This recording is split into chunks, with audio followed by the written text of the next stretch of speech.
Hey guys, it's Jane. It's Friday today and I'm back for Friday Reads. It's been quite a week. In Melbourne, it's been extremely cold. Kids back at school, so that's been delightful.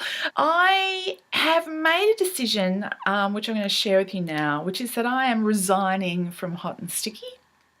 I had to suspend my involvement for a week because my computer was broken, and then immediately after that I had school holidays and I really couldn't do anything. I've tried to get back into it this week. I actually wrote a number of days this week, but I realised that after that kind of break, coming back and looking at what I've written in fresh eyes, I'm not really super excited with my story. And given that, and given the way that my life is at the moment, I've decided that I could find other things to do with my days. The other motivation is that I actually did NaNoWriMo a couple of years ago, and I finished my 50,000 words, but then I never actually finished my story. And so I know that I can, if I have to, sit down and write. What I don't know yet that I can do is actually finish a long involved story.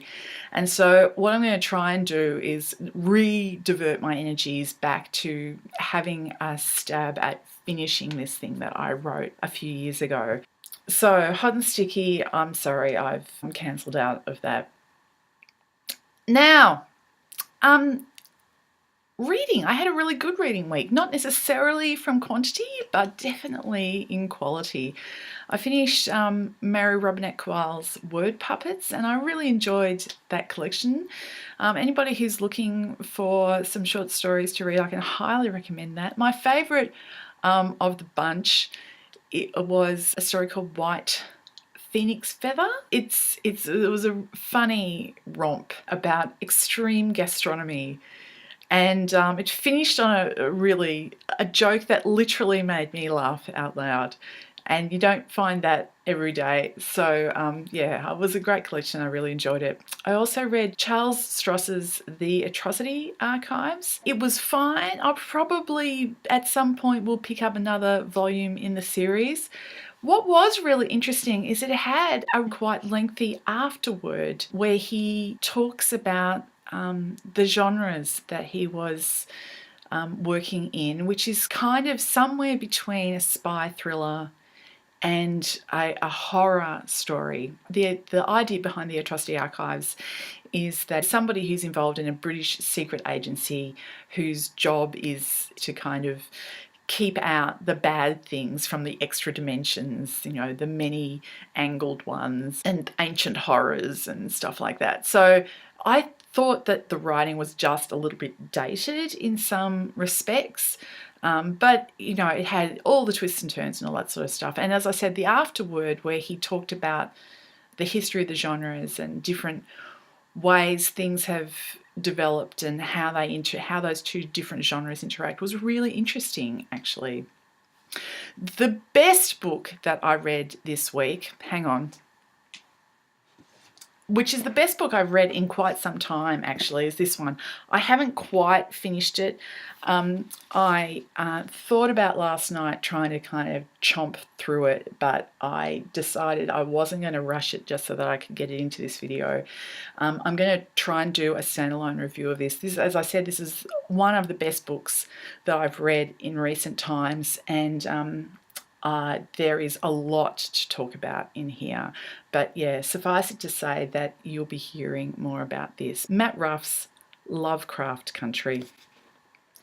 I also read, on my e-reader, I read a short called A Dead Gin in Cairo by P. Jelly Clark, which is a fantastic name, P. Jelly Clark. It was about a police officer whose job is to deal with supernatural sort of things going on. It was okay. It didn't blow my mind, but it was fine. And the central character was very colourful and had some interesting quirks, so that was nice.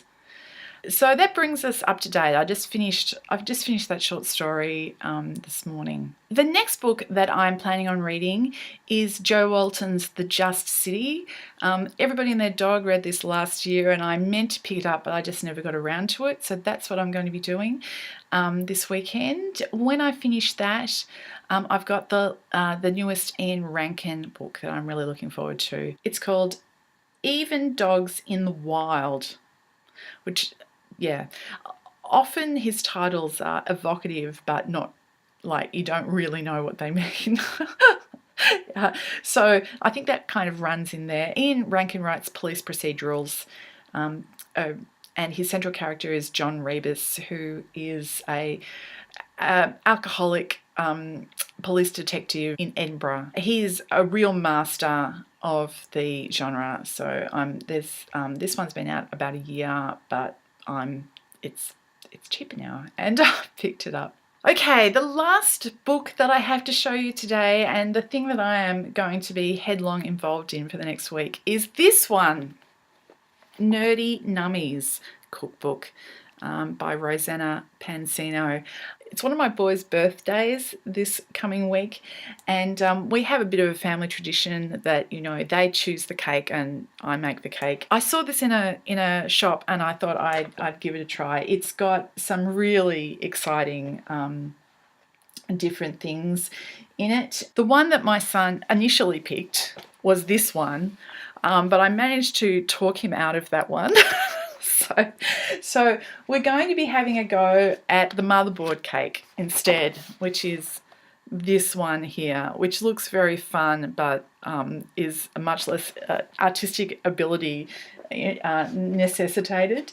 But this book has got some really fun sort of a cake and candy and cookies and just general snack sort of type things. My other boy has decided he wants this one for his birthday later in the year, so that'll be super exciting. Got geode cupcakes. Apparently geode wedding cakes are a thing now, but you know, I wouldn't know that. Weddings are all a bit beyond me at the moment. I'm an old woman. Oh, Petri dish jellies, don't they look super disgusting? And last but not least, this is the one that got my eldest boy's juices really flowing. The periodic table of cupcakes. What a fantastic idea that is. It wasn't cheap because it's a hardcover and it's, you know, it's over illustrated. But it's got some really fun kind of nerdy cake ideas. That's not a bad thing to have on hand. And that's me. I hope you're all well. I'd love to hear what you guys are reading. I hope those of you in the Northern Hemisphere are enjoying the summer as I shiver through the winter. And hope you're well, and I'll talk to you later. Bye.